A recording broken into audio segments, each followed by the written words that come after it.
Current విషయంలో మీరు చూస్తే రేపు రాబోయే రోజుల్లో తెలుగుదేశం పార్టీ వచ్చిన వెంటనే కరెంటు ఛార్జీలు పెంచనని చెప్పి మీ అందరికీ హామీ ఇస్తున్నా.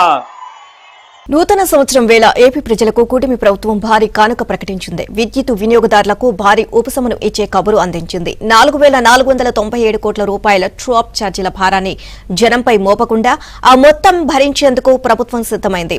గత సెప్టెంబర్లో 923 కోట్ల రూపాయలకు ట్రూ డౌన్ చేసి రికార్డు సృష్టించిన ఏపీ ప్రభుత్వం తాజాగా మరోసారి వినియోగదారులకు ఊరట కలిగించే నిర్ణయం తీసుకుంది.